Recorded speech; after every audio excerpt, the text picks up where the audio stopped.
no ambiente da MPB, a primeira reação não foi assim imediata, não, só. Eles reagiram contra isso, né? O Caetano reagiu contra isso, Bethânia reagiu contra isso, todos eles reagiram porque aquilo estava muito além do que eles podiam imaginar. Primeiro o susto, né? O Augusto de Campos vai dizer, Roberto provocou um curto-circuito no ambiente da MPB. A partir desse momento, com essa música, com esse disco, provocou um curto-circuito. Então eles ficaram atônitos no primeiro momento. Eles ficaram assim, o que fazer? A primeira reação foi negar isso. Não, isso não. Entendi. Isso não. Aí, com mais um ano, aí Bethânia, aí as pedras foram, aí as coisas, eles foram, peraí, não dá para brigar com isso. A gente tem agora que tentar entender isso, tentar assimilar isso. Aí a Bethânia falou, Caetano, mas ele já foi em 66, né? Ah, tá. Já com o disco de 66, é o próximo disco que aí vai pegá-los. Fala, não, esse cara não é possível, né? Porque isso aqui podia ter acabado ali, podia ter sido uma onda de verão mesmo, como muitos diziam, não vai repetir isso aqui, não vai ter um sucesso igual a esse mais. Mas, enfim, então, por tudo isso, a música, só confirmando o que você falou aí, sobre a importância dessa música, o impacto dela na música brasileira, as consequências dela, muda o cenário. Muda o cenário. Enfim. Quem está tocando aqui com ele, Paulo, além do Lafayette? Aí está com a banda Youngster. Aliás, se você não mostra aí a contracapa, não. Não tem. A contracapa tem a foto do grupo, né? Da banda Youngster. Quer dizer, aqui ele já está misturando aqui. Tem banda Youngster aqui, o Paulo César Barros toca também algumas faixas aqui, um pouco aqui, mas a banda Youngster está aqui ainda na maioria das faixas, em Quero Que Vá Tudo Pro Inferno, né? O Carlos Beck na guitarra, o Rumi na bateria, Mas na foto aqui, só para comentar, porque eu entrevistei os Youngster, entrevistei o Armando Canuto, fotógrafo, ele falou, Paulo, isso aí foi tudo encenação aqui na foto, né? Porque Armando Canuto era o fotógrafo de São Paulo, ele veio para o Rio para fazer a sessão tirar as fotos do Roberto, e ele estava na gravação, mas na hora da gravação ninguém podia fotografar nada. E na hora do intervalo, e aí o próprio Jonas Caetano, o baixista, falou, não, Paulo, a gente não gravava tão juntinho assim, não, e passava o som para o outro, a gente gravava mais espaçado no estúdio. Aquela foto ali que estou tocando, Roberto cantando, é tudo ali simulação para a foto da contracapa do disco. Demais. Então, foi isso. E aqui também uma das melhores letras e músicas do Roberto Carlos Queiroz, Mexerico da Candinha, né? Maravilhoso, maravilhoso. Ele faz aquele diálogo com os conservadores, usando a Candinha ali como metáfora. Ele está falando dos caretas todos da sociedade, né? A Candinha diz que eu sou absurdo cabeludo. Aí ele é um diálogo dele, assim, um discurso jovem contra a caretice, usando a Candinha como um exemplo.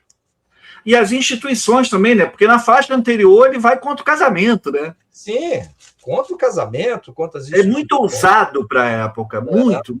Assim, as pessoas hoje em dia assim, acham uma letra mais pueril, não sei o quê. Cara, para isso, para a época era muito ousado, muito moderno. Que isso? Ele está falando que não quer saber de casamento, não é papo para mim. Isso. Não era, em 65, se você falasse isso, você não conseguia emprego. Só isso, você não conseguia emprego. Como é que é? Você não gosta de casamento? Não é que não dava para sua filha. Não deixava namorar com a filha. Não, você não arrumava emprego. Como é que eu vou trabalhar? Como é que eu vou contratar um cara desse que casamento, ele diz que é contra o casamento? Não vou botar na minha empresa um funcionário dele. Era assim. Perfeito. As tradições. E ele está aqui exatamente batendo nisso. Aliás, esse disco todo é assim, você vê Mexerico da Candinha, ele está dizendo lá, né? Isso. Reagindo a isso, que eu sou maluco, que eu falo gíria, que eu gosto de velocidade, não é papo para mim. No Lobo Mal, eu sou do tipo que não gosta de casamento, já começa falando isso também, né? Enfim, eu quero que vá tudo para o inferno como ápice de tudo isso. Então, é um disco, quem conheceu o Roberto aqui, importante dizer, quem conheceu o Roberto, e grande parte daquele público, somente mais adulto, conheceu o Roberto nesse disco, falou, é um bad boy. Bad boy. Bad boy. Bad boy. Cabeludo, o cabelo também, que as pessoas também, eu sou professor, os alunos, mas você é cabeludo, professor? Hoje não. Mas vai lá para 65, cabeludo, com esse discurso contra o casamento, mandando tudo para o inferno. Quem ouviu isso aqui é o bad boy que chegou aqui para abalar as estruturas. Claro, com o tempo, todo mundo foi conhecendo melhor, ele inteligentemente também, um pé aqui, outro ali, ele foi se posicionando e foi somando, mas na primeira impressão, para quem não o conhecia, um bad boy. É, a primeira imagem é a que fica, né? E outra coisa, para a gente passar para o próximo álbum, esse momento do Roberto Carlos Jovem Guarda, aí não é mais só o Roberto, né? É o movimento mesmo que se transforma. As pessoas passam a chamar o Iê, Iê, Iê, que é o movimento de Jovem Guarda, dada a importância do programa, né? Muitas pessoas confundem.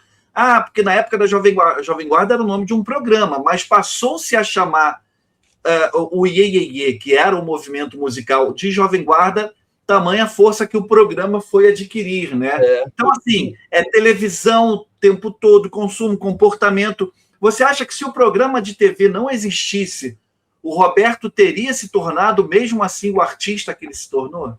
Claro, a televisão ampliou isso, deu outra, mas a base disso aqui, como eu te falei, ele não foi um produto da televisão nesse sentido, ele usou a televisão muito bem, que aí é outra coisa importante do Roberto. Artistas da época, que eram grandes artistas populares, quando chegava na televisão, diminuía. Não se adaptava a esse novo veículo, que agora a televisão está sendo usada, vai ser o grande veículo da música nesse momento. É 65, é o marco, é o fino da bossa, são os festivais, tudo acontece em 65. Até 64, podemos dizer que vivíamos a era do rádio. O rádio ditava o sucesso. É a partir de 65, com o início dos festivais, fino da bossa e Jovem Guarda, que a televisão ganha essa dimensão. Mas é a televisão, eu estou dizendo, quando começa o programa do Jovem Guarda, está ali. Foi o sucesso de Quero Que Vá Tudo para o Inferno, quer dizer, uma coisa reforça a outra. Então, você não pode explicar uma coisa só por...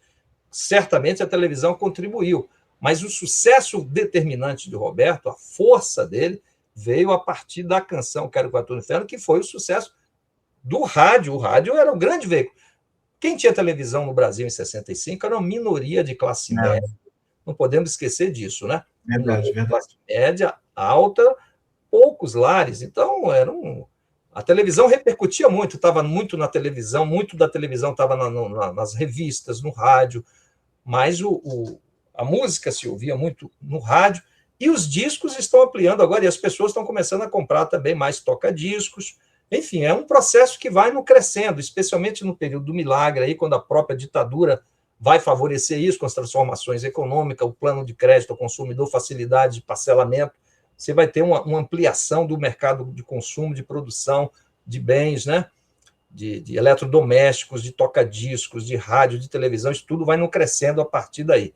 Mas, fundamentalmente, o sucesso do Roberto aqui, eu posso dizer para você, mesmo que não tivesse a televisão aí, o sucesso, o impacto dessa música no rádio já faria dele esse artista mais popular do país. Claro, com a televisão isso se solidificou e se ampliou, mas não foi a televisão, no sentido que você tem músicas que você pode dizer assim, apareceu na televisão e repercutiu. Aí são momentos aí, cada caso um caso. Nesse caso específico aqui, de Quero Que Vá Tudo para o Inferno, ela foi... Quer dizer, o programa subiu junto com ele, a televisão, nesse sentido, que era um programa que podia ter durado 6 meses. 6 meses. Mas o sucesso foi tão grande e confirmado nos discos seguintes que isso se ampliou, né?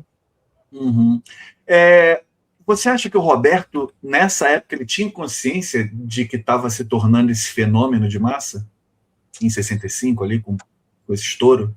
Rapaz, o sucesso para o Roberto deve ter sido uma coisa assim, porque foi uma coisa muito gradativa para ele, né, Sal? É um dos artistas que você pode dizer assim, cara, ele experimentou tudo que um artista pode experimentar. Assim, eu digo, o descaso com ele, a indiferença em relação a ele, o fracasso dos primeiros discos, ele viveu muito intensamente tudo isso. Você imagina, ele ia para São Paulo, Saulo, em 63, 62, ele estava lá tentando São Paulo, então ele chegava naqueles programas de televisão, Saulo, e está lá a turma, Sérgio Murilo entrando, todo mundo gritando, Sérgio, e Roberto no cantinho, cara, um cantinho ali, só vendo o movimento. Isso, estou falando aqui, 62, 63, ele ali em São Paulo ele não era conhecido, então os ídolos locais, Demétrios, a garotada gritando, Jorge Friedman, rapaz, aquele alemão com aquele porte, ele entrava no estúdio e todo mundo gritando, os brotos de São Paulo, e Roberto lá num cantinho, ele viveu isso. Só ele viveu isso dessa forma intensa. Daqui a pouco, esse cara, 2, 3 anos depois, é o artista mais popular do país. Então, ele cruzava com pessoas, Sal, um disc jockey que nem olhava para ele 2, 3 anos antes, cruzava, Roberto, meu ídolo! Cara, ele viveu isso. Ele sabe quem foi, o nome de cada um. Imagine, ele tem tudo isso com ele, porque ele viveu isso. E não foi muito tempo, que você 62, indiferença. Ele está ali, não sendo reconhecido. 65, 3 anos depois, ele é o cantor mais popular do país. Essas pessoas todas estavam no rádio, essas pessoas todas estavam na imprensa, estavam na divulgação, e essas pessoas todas... E ele viu isso, porque ele, quer dizer, quem ficou indiferente a ele não vai lembrar dele lá, mas ele lembra que ele estava ali, essas pessoas estavam cortejando o Sérgio Murilo, o George Friedman, deixando ele num canto. E depois que ele se torna num crescendo aos poucos, porque o sucesso foi brutalmente... Ele não explodiu com a música. Aí você vê, Malena foi um sucesso no Rio, Nordeste. Depois, Suzy, um pouquinho mais. Split Splash já foi maior. Aí parei na contramão, finalmente São Paulo, mas ainda ali só com um público adolescente. Daqui a pouco, de repente, quero que vá tudo para o inferno. Então, ele viveu isso de forma muito gradativa. Então, acho que ele foi sendo preparado. Ele não se assustou no sentido de que foi muito assim, uma escada de cada vez. Mas, certamente, ele chegou num momento que ele falou, caramba, eu sou o artista mais popular do país. Ele deve, em algum momento, numa noite do hotel, chegando numa recepção e vendo aquele público gritando por ele na porta do hotel, porque ele chegava nos hotéis e não tinha ninguém gritando. Isso começa a acontecer. Mas isso começa a acontecer... E outra coisa, o último circo que Roberto Carlos cantou, qual foi? Porque ele cantava nos circos, 61, 62, 63, 64. Ele está indo nos circos, os circos de São Paulo, do Rio, aquele circuito circense que usava muitos cantores. Mas chegou um momento que ele não pôde mais ir a circo, não precisava mais ir a circo, não precisava mais tanta coisa. E ele foi vivendo isso passo a passo. Por isso que eu digo, foi uma experiência assim, muito singular de um artista, né? Porque é diferente um artista que lança um disco e faz sucesso, ou faz sucesso, depois perde e vai de novo. Quer dizer, ele não, ele foi num crescendo e ficou, e se tornou um clássico, né? Então, por isso que seria bom ele contar a sua história, né? Para dar um depoimento para um livro.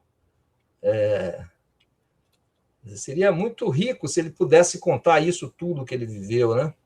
Sim. Foi uma experiência muito singular de um artista na música, nesse cenário artístico, por tudo que ele viveu e passou gradativamente, aos poucos, até chegar ao topo nesse disco. Então, aqui, resumindo e simplificando, é o disco que faz de Roberto o rei, quer dizer, inicialmente da juventude, e com o tempo só foi, em vez de o rei da juventude, simplesmente o rei. Mas o título de o artista mais popular do país, de algumas canções de maior repercussão, de maior sucesso, de maior tudo. Então, foi aí o marco. Nesse momento, a partir daí ele não tocou mais em circo, a partir daí ele não fez mais teste, que ele fazia teste para ir para a Record, ele fazia teste para ir lá para a TV Record, fazia testes. Ele não fez mais, não precisou mais fazer testes, não precisou mais cantar em circo, não precisou mais nada, e não ficou mais, ninguém mais ficou indiferente a ele. Onde ele chegava, todo mundo acorria, todo mundo queria falar com ele, todos os disc jockeys, todos os programadores, todo mundo, onde ele chegava.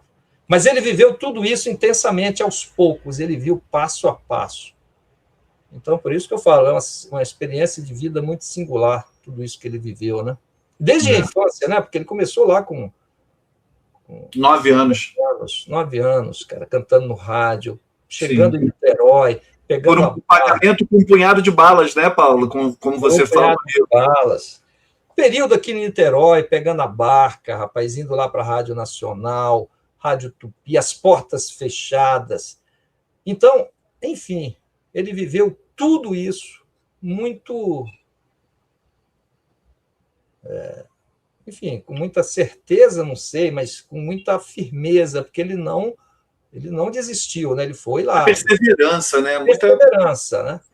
E a pressão em cima dele em casa, porque os irmãos, cara, tu imagina, aqueles jovens também, todo mundo na luta, a irmã trabalhando na fábrica, o irmão lá servindo no exército. Falou, Roberto, tem que arrumar alguma coisa, cara, porque, pô, negócio de cantor, tudo bem, mas, pô... E eles sabiam também, outra coisa importante, aí a sorte dele, né? Nós falamos de Beatles, né? Mas o padrão vocal estabelecido por João Gilberto foi definitivo para ele. Porque se permanece o padrão anterior, que era do Calbi, do Orlando Silva, seria mais difícil para Roberto, entendeu? E os irmãos dele brincavam com ele, mas você não tem voz, cara, como é que você vai ser cantor? Porque eles estavam presos àquele formato clássico, Nelson Gonçalves. Então, esse padrão vocal seria um elemento a mais para dificultá-lo nessa trajetória. Mas a emergência, o sucesso de João Gilberto, e aí as gravadoras se abrindo para os cantores que não tinham necessariamente aquele gogó, e o canto falado, sem vibrato, que ele aprendeu e com a sua acessibilidade conseguiu usar muito bem, deu para ele a cama para ele brilhar aí nessa caminhada. Então, o aparecimento de João Gilberto, de Beatles, tudo isso foram confluências que ajudaram a trajetória desse artista, né? Mas se ele não tivesse o talento, sim, ia servir. Mas estou dizendo, mas só o talento também não. Tem que contar com esses elementos aí.